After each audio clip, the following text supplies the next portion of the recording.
Good morning and welcome to another edition of 15 Minutes of Flame.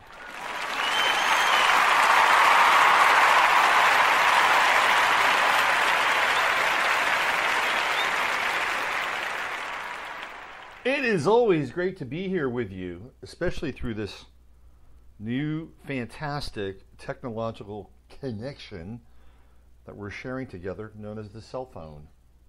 It's amazing. I went out and I bought a mixer and a big mic, and man, I was ready to give you some booming audio and take this whole thing to another level, and it's been, kind of a mixed bag.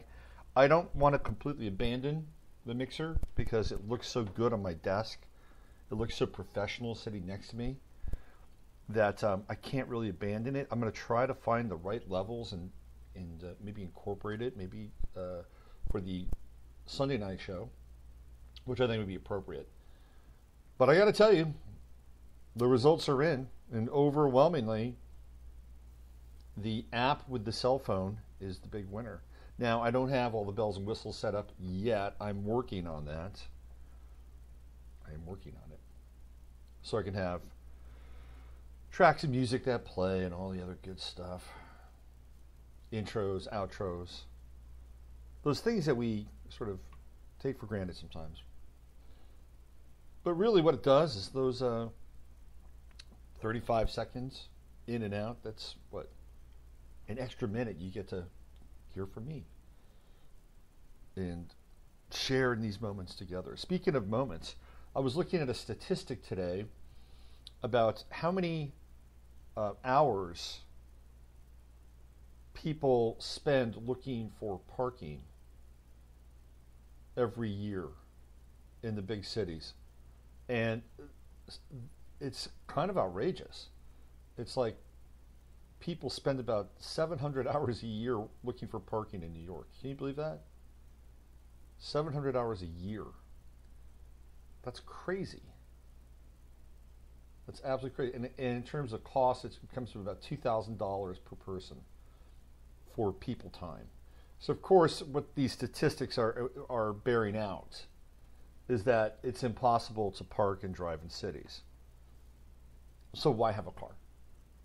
Get the cars out of the cities, and parking will be so much easier. In fact, you won't even have to park because you don't even need a car. That's what's happening. They've made parking a kind of a theater of war in some ways. It's a slow kill. Parking is a slow kill in most big cities. I know here in Austin, it is really difficult to park downtown. The way that they've got it set up, I mean, think about this now. And I've said this before. How many times have you gone to a downtown area and then they have the spots that are there specifically for parking, and then they have the signs that have incredibly confusing information with arrows pointing in two different directions, and you sit there and you scratch your head and go, okay, well, I can do this at this time, I can park in this space, and I can park this far away from the curb. I was last year, I was down at South by Southwest, and we were shooting some video stuff last year. It was the summertime, and we were downtown. It was during the summertime. We were downtown, and we're shooting some video stuff downtown, and it was very hard to park down there. So what happened was that I found a spot, and I thought it was a good spot, and I would come back, and I've got a $40 ticket on my window of my truck. And this is what's happened. So it's discouraged me from going to downtown Austin. I mean, I don't even know why I want to go downtown. Anyway, the restaurants are overpriced, although some of them are quite good if you can afford them. 6th Street is, I don't know, it's a bunch of college kids puking, and at times good musicians playing down to the audience because they need to make money. That's downtown. Other than that, I don't really need to be downtown. If you want to go to a bar or a club, there are other options that don't take you to the heart of Austin, which is kind of a bummer, because when I first came to Austin back in 1996, it was my first time here. It was great. I had an amazing time. I thought, oh my God, I should live here. I should live in this place. Little did I know. And here we are. Here we are. How is everybody today? Are we feeling chipper? Are you ready to face the doom with a smile? That should be my new tagline. Face the doom with a smile. These are really interesting times. I mean, I have to say, it is not boring. Am I right? It is not boring. Would it be, I mean, look, part of me really pines for that pre-9/11 reality. I mean, even though it was the Clintons and they were selling us out to the highest bidder, whether it was China, whether it was North Korea, the Clintons were taking care of business. They were horrible. They were a clearinghouse for rights and patents and property. You name it, it was up for sale through the Clinton White House. And this is what we've come to find out. Unfortunately, none of the Clintons will ever, ever, ever do any jail time. And I've said this for a while now. I thought there was a possibility. There were some astrological windows last year where I really thought that Hillary could go down. And when those windows passed and she didn't, I'm like, okay. She's made deals. She's made deals, or as my good friend Patrick the Money Guy, Citizen Zen Health, has stated that she has cleared herself of her name. That she's reclaimed her name. And when you reclaim your name and you go through that process, you're basically untouchable. And if you don't know what I'm talking about, check out sovereign law, check out natural law, and the straw man, and that whole labyrinth of disentangling from your birth certificate and your corporate status and your relationship to the Crown City of London. It takes some effort to do that. But if you can endeavor to do that, then I think you're free. Although, let's be clear. If you did do that and they did want to curtail your freedom, theoretically, they could. It wouldn't be that hard. Pick you up in the middle of the night somewhere, put you in a van and take you away, boom. Does your sovereign status help you at that point? Not unless you are protected by not just your sovereign status, but a band of angels. In which case, it may actually protect you. But anyway, the Clintons gave it all away in the 90s. And now we're having this bullshit dog and pony show come up with Donald Trump Jr., which we're going to talk about today. And, you know, I try to keep things at a high level. I try to bring it up to a point where we're kind of frothing above things, frothing above the fray, froth above the fray. If somebody asks you, hey, how are you doing today? You can say, I'm frothing above the fray. Ooh, I like that. That's right. Let me buy you a latte. Absolutely. Anyway, that goes back to the 90s thing. It was fun back then. It was great. 96 was great. I just have to finish that thought. 96 was great. The 90s, even during the carpetbagging Clinton era, the 90s was great. It was fun. Electronic music was happening. The internet was just coming online. There was possibility in the air. In the Bay Area, it was commingling with consciousness and cybernetics, and it was like, this is it. This is the new 60s. This is the psychedelic libertarian frontier. And then on 9/11/2001, bang! The gates slammed shut. And this is where we are now. All right, we're going to talk about Donald Trump Jr. If you are not paying attention, if you don't give a shit, well, I'm here to bring some information to the table, especially if you're not paying attention. There's always a new Trump conspiracy every week.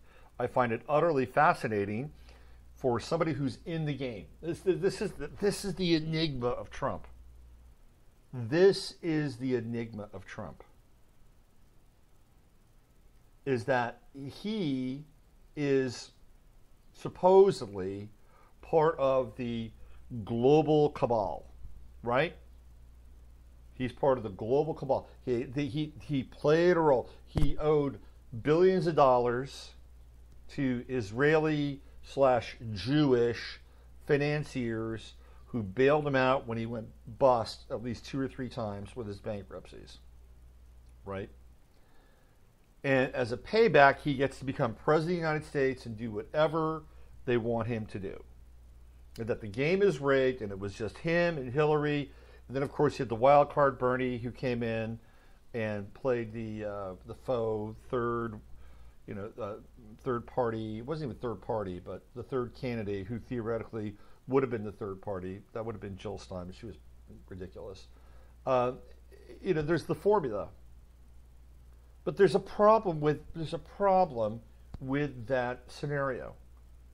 The problem with that scenario is if you look at Hillary Clinton or whoever this person is that supposedly is Hillary Clinton, right, or the various versions of Hillary Clinton, she's pissed off. She still has a grudge on her shoulder. She's got a big chip on her shoulder. Big chip on her shoulder.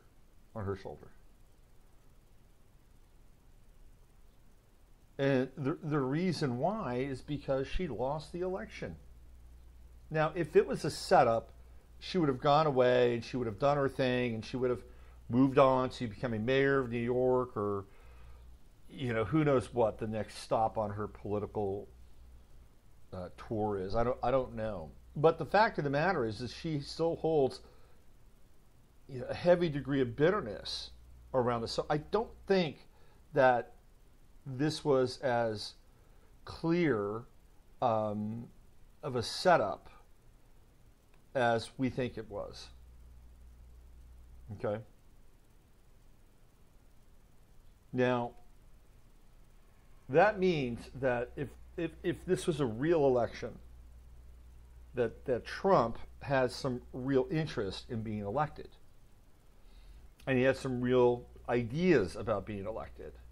Now, those interests and those ideas and the people that he brought into the Trump White House, it's a wholly different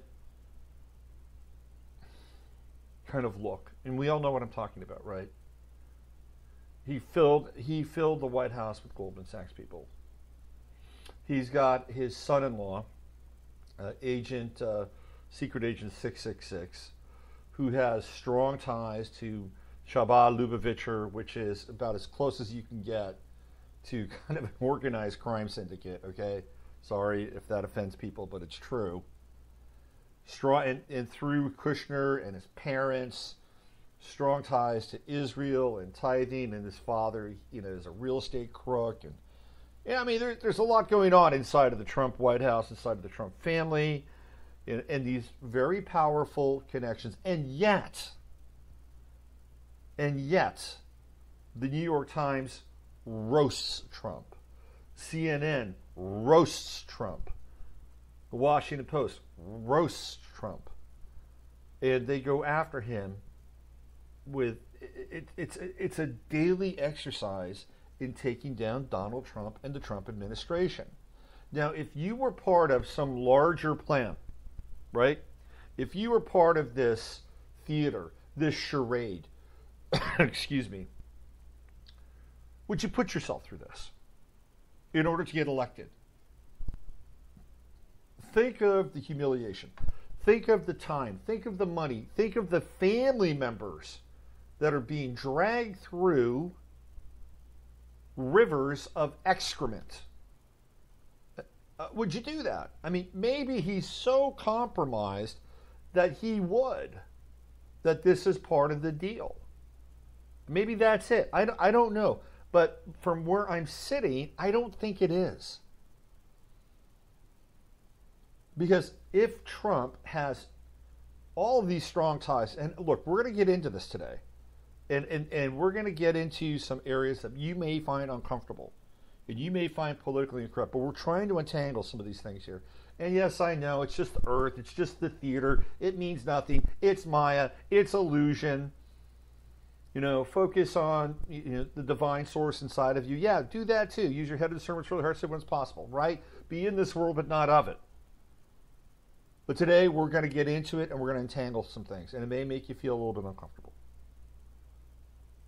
If you look at everybody who is associated with, almost everybody, not everybody, associated with Donald Trump, the election, post-election, the cabinet, the big people, the big money people, the power brokers, the people inside his cabinet, Goldman Sachs, and I would say probably 80% of them are Jewish. Okay, so he has surrounded himself with Jewish power brokers.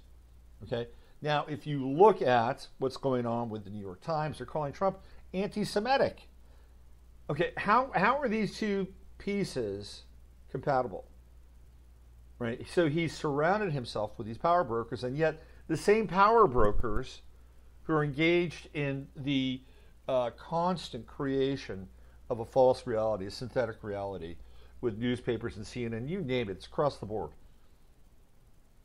It's basically the same people. How could they then go after Trump when people sit on each other's boards?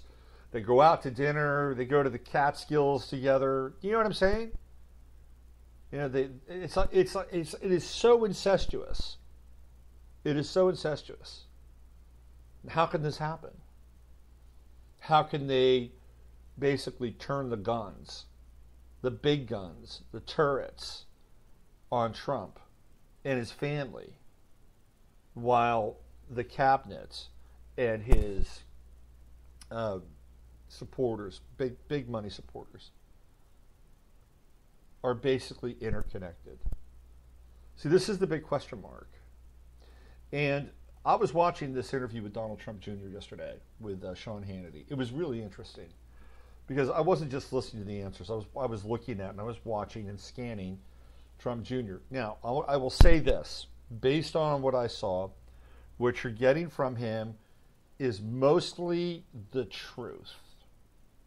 Mostly the truth.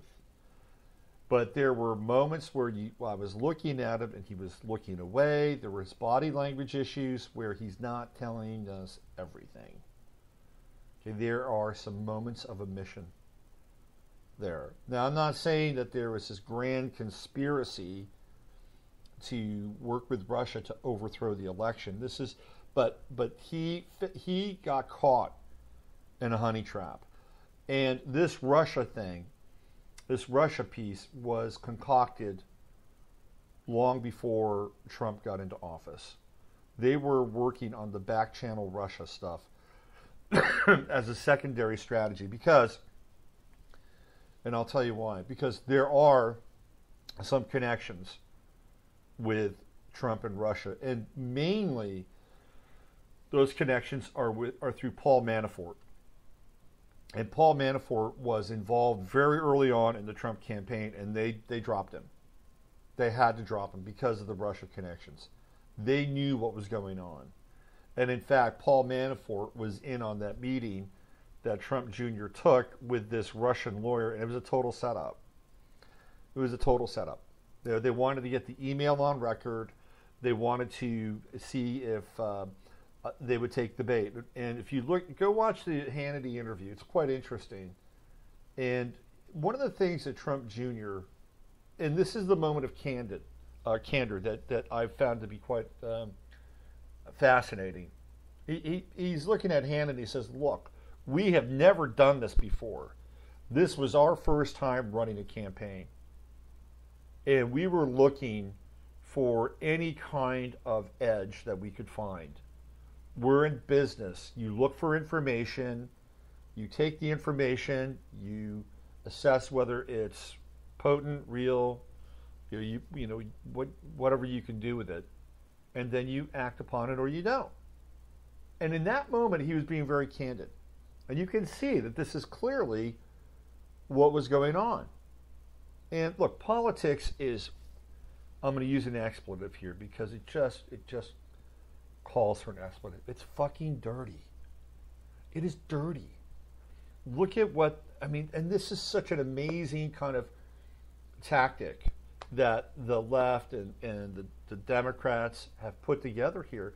Because if you look at the WikiLeaks material, if you look at Veritas and what James O'Keefe did, and the sting operation with Bob Creamer, and just how dirty their politics were, it's taking the emphasis off of that. It's redirecting everything to a sting and to a setup that was created for Donald Trump Jr.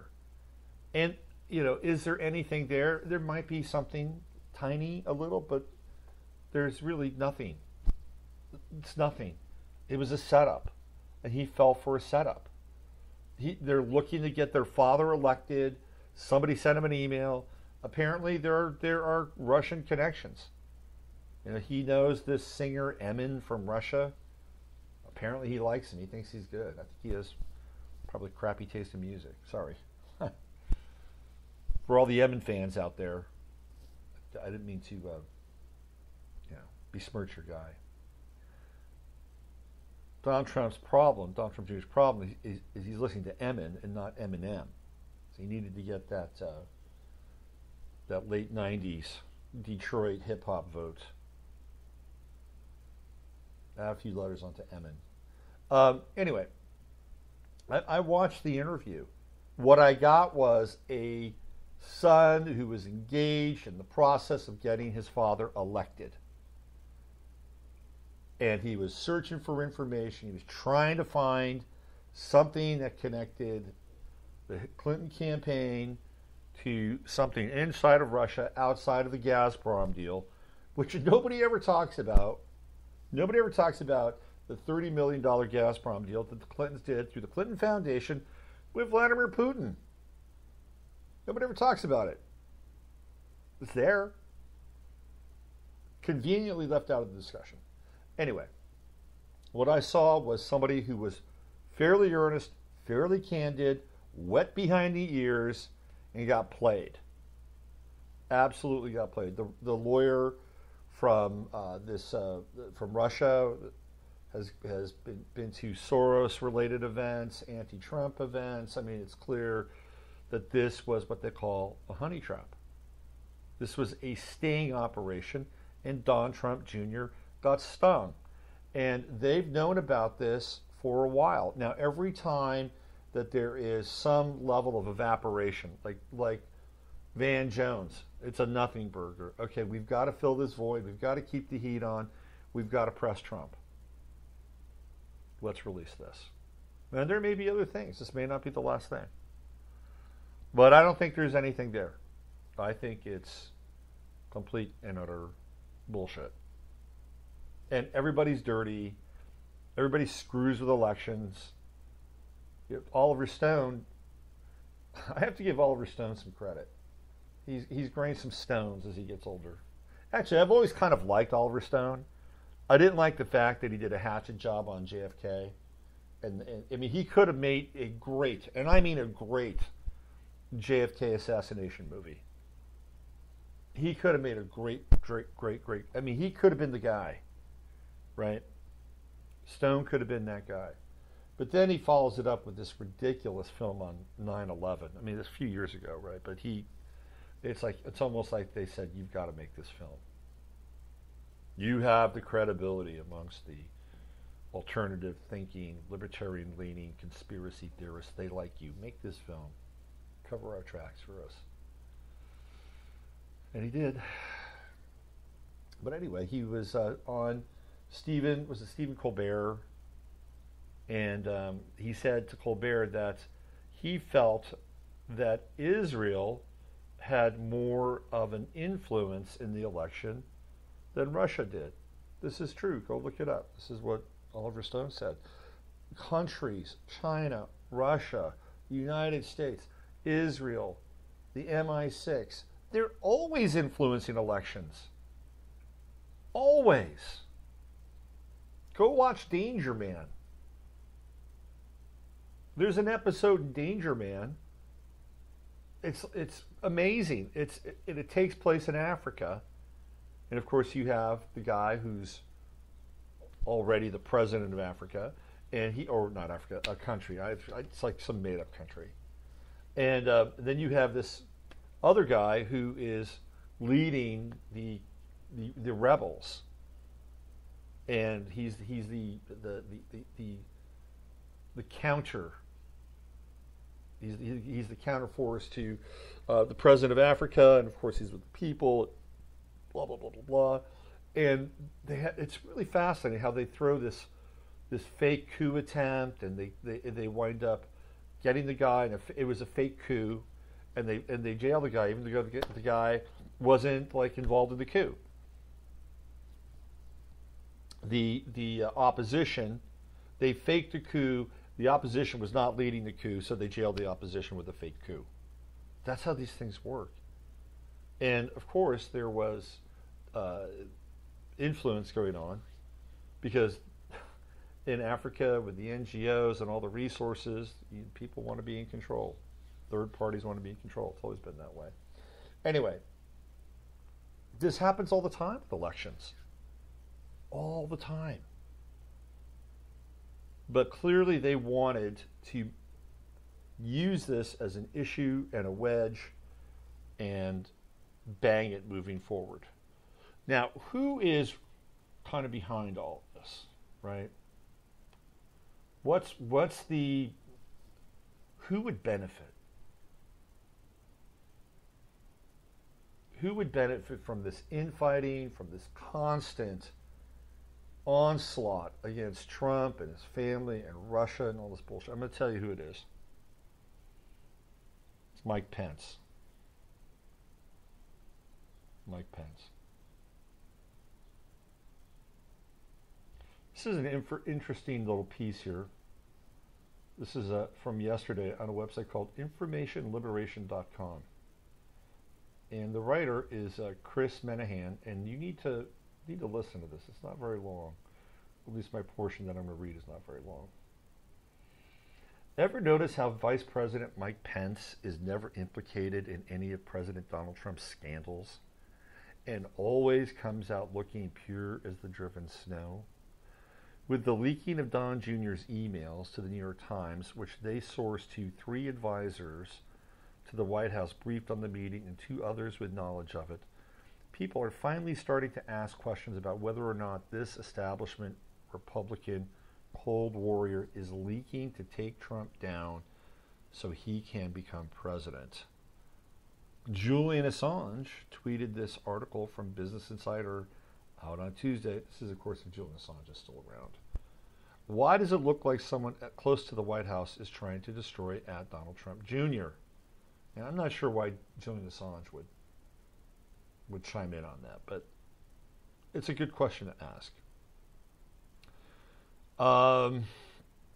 This is from Business Insider. Why does it look like somebody close to the White House is trying to destroy Donald Jr.? The call is coming from inside the White House, or near it at least.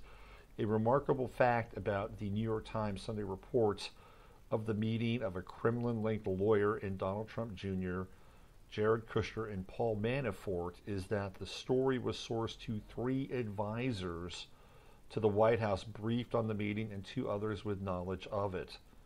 Subsequently, the Times obtained Trump Jr.'s email exchange with the publicist Rob Goldstone to set up the meeting. That is the exchange during which Goldstone promised damaging information about Hillary Clinton obtained as part of Russia and its government support for Mr. Trump.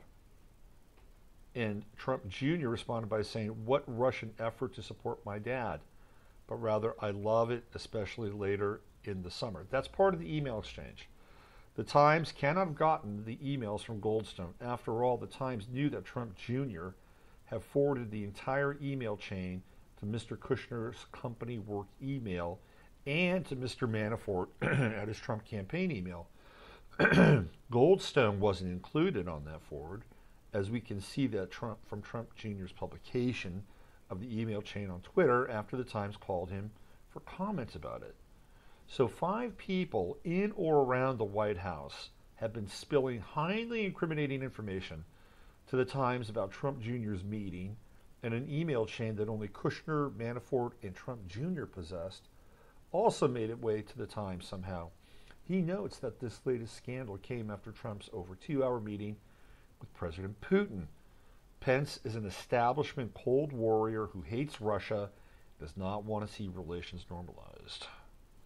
A theory I saw some people floating on Sunday was that Kushner was putting information out to throw his brother-in-law under the bus, getting everyone to think of this as Don Jr.'s meeting rather than Jared's meeting. And that was maybe plausible before we learned that Trump Jr.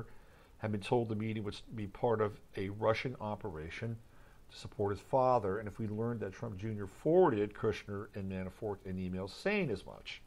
Disclosure of this email exchange is a disaster for both Kushner and Trump Jr. It's hard to imagine why Kushner would have seen any advantage in getting it out. Of course, the other person who initially had the email chain was Manafort. I don't know what Manafort's interests are right now. Manafort doesn't work at the White House.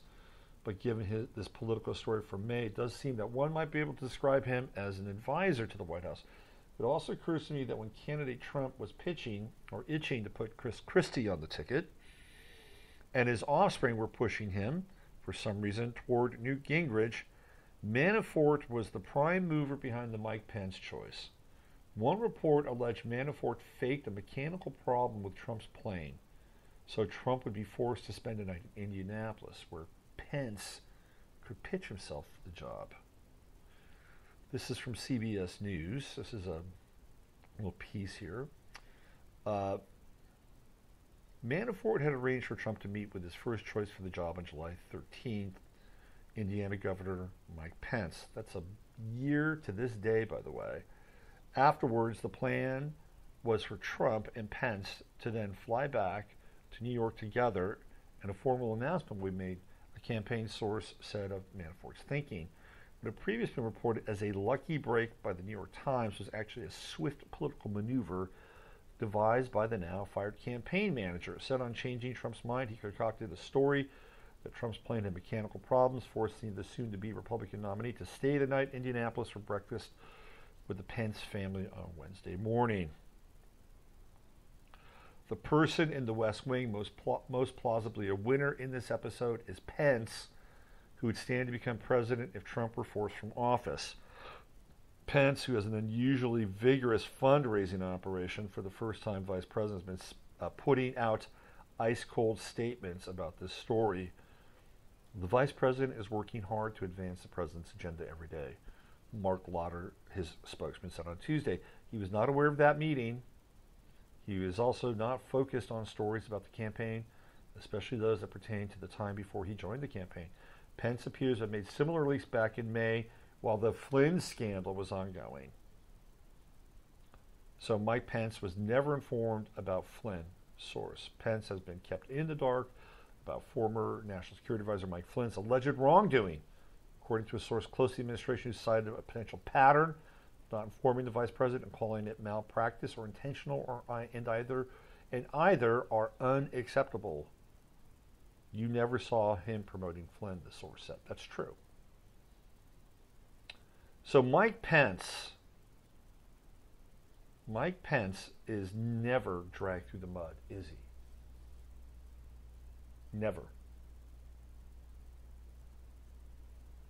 You know, Mike Pence was, at one point in his life, he was theoretically gay. It's true. He was theoretically gay. But he went through this gay conversion treatment, right? So this was through the church. And for something magical happened. And it removed his love of other males and their anatomy from him. He just magically doesn't have it anymore. That's Mike Pence. And he's just sitting there while all these Mandarin shenanigans and all this internecine conflict and the constant barrage. He's got no love for Trump. He has no love for Trump at all. He's an ice-cold son of a bitch. And if you look at their charts, Donald Trump, he's got Sun in Gemini, right? Moon in, what? Sagittarius.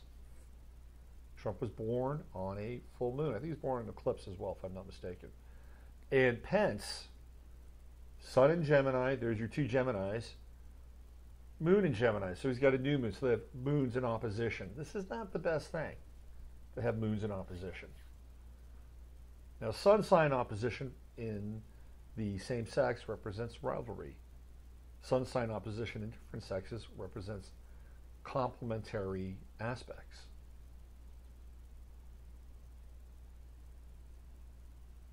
So there's something going on here with Mike Pence. Of course, we know how deeply Mike Pence holds Israel in regard, because he goes there quite often, hangs out with the IDF, and he's a full-blown Zionist and makes no bones about it.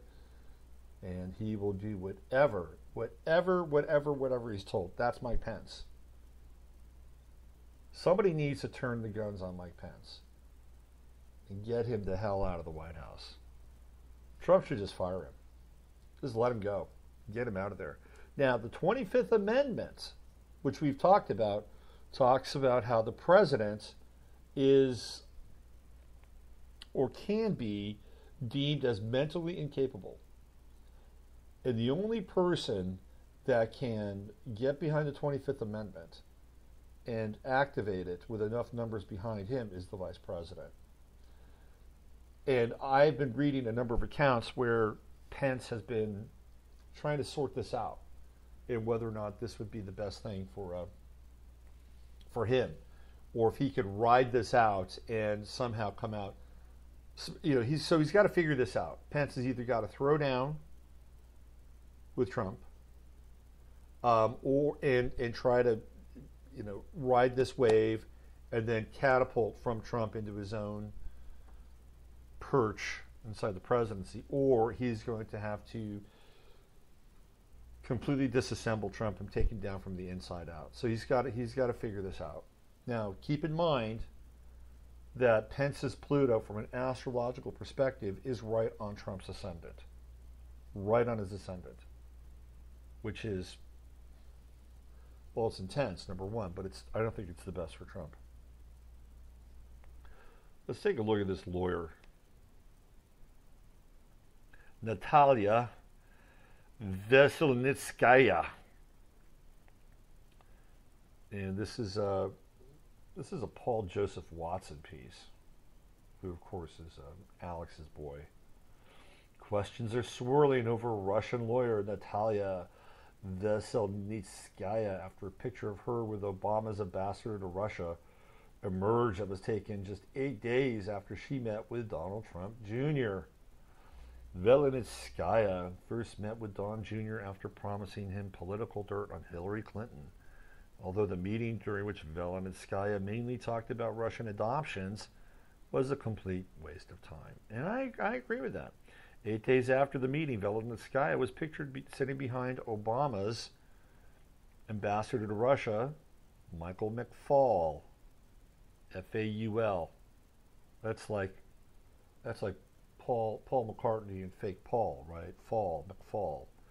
During a Foreign Affairs Committee hearing on June 14, 2016, Emin Agalarov, that's the singer who helped set up the meeting with Don Jr., is also pictured sitting next to Veselin. Emin.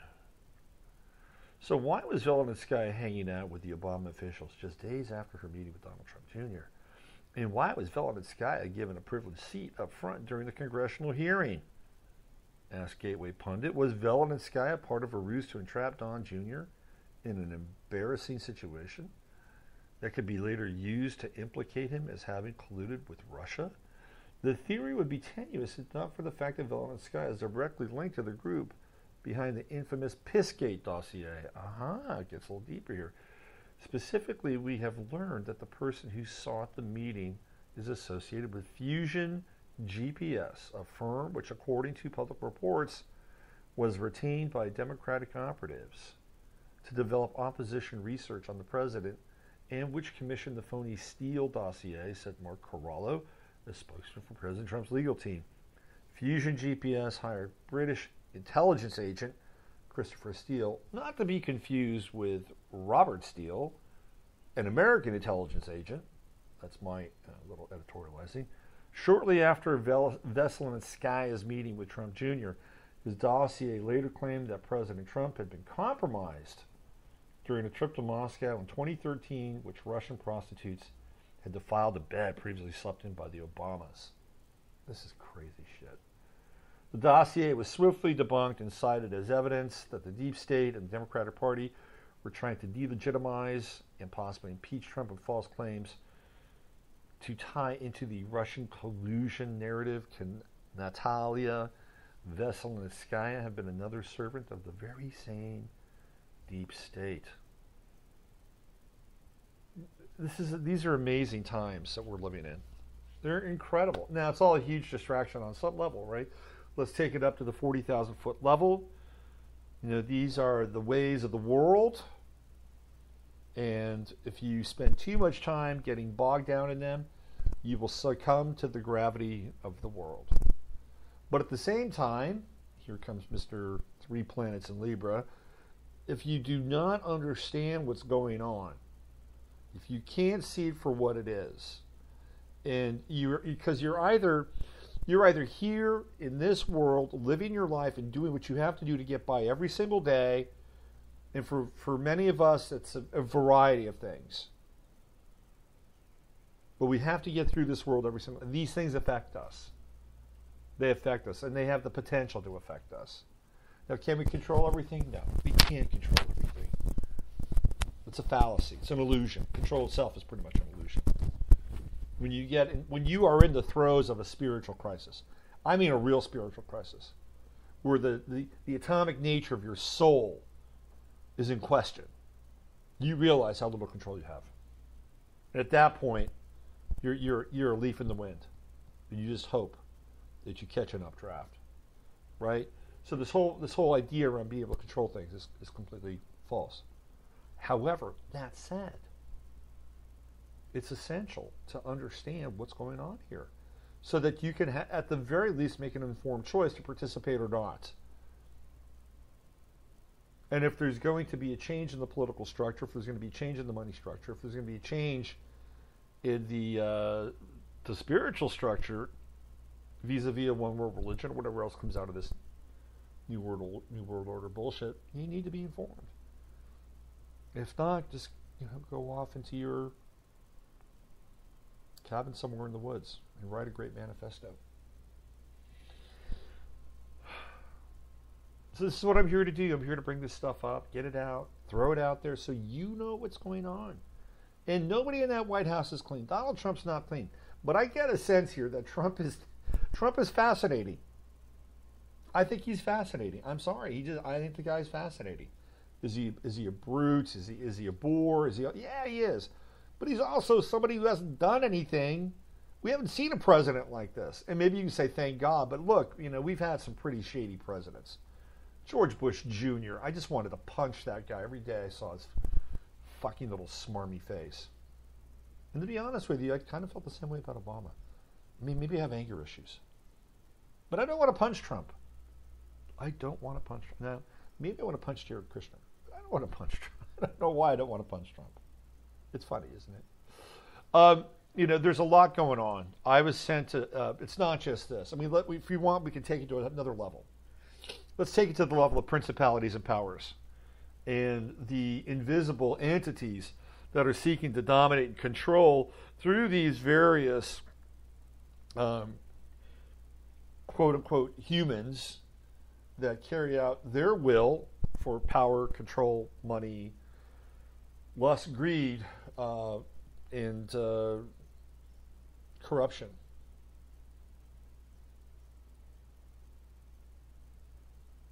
What we're really witnessing is not about left versus right, although it comes into play as a geopolitical, geographic connotation, left versus right. It's not really about that.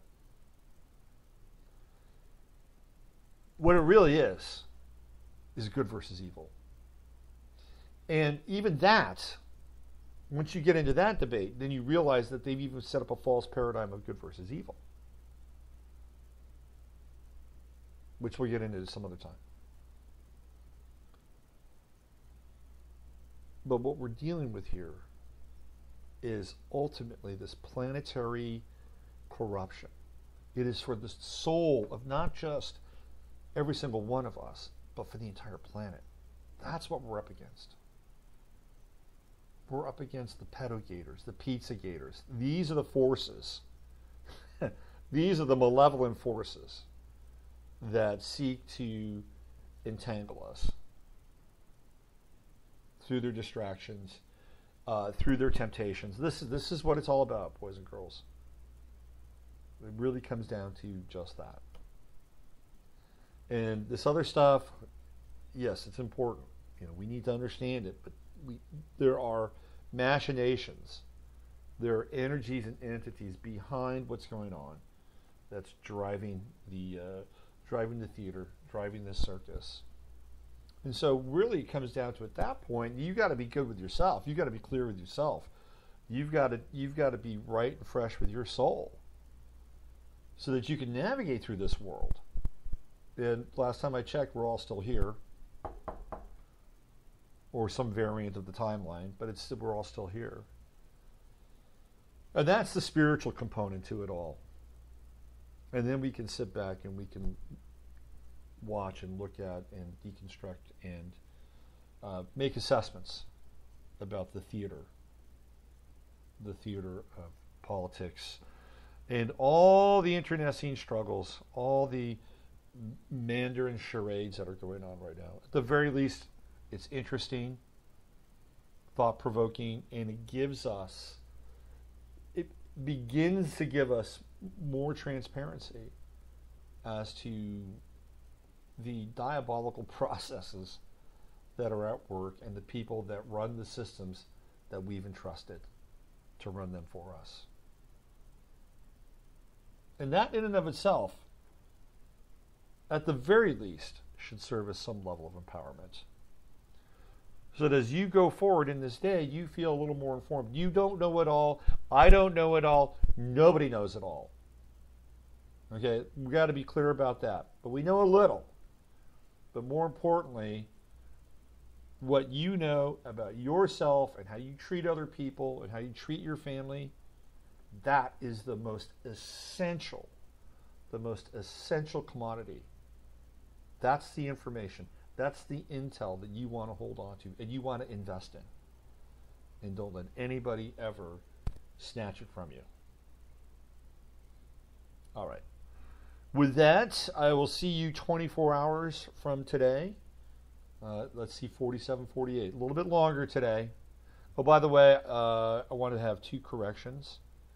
I talked the other day, I said it was June 11th. It was July 11th. I was just making sure that you guys were all paying attention. And Steve Creamy asked me to tell you or share with you about yesterday's show on digestion and food and the GI tract, that the gut is the center of the will. Okay, thanks, Steve, for that. The gut is the center of the will. There you go. Use your head to discern what's real, your heart to step what's possible. This is Robert Phoenix. You've been listening to 15 Minutes of Flame. Give yourself a round of applause.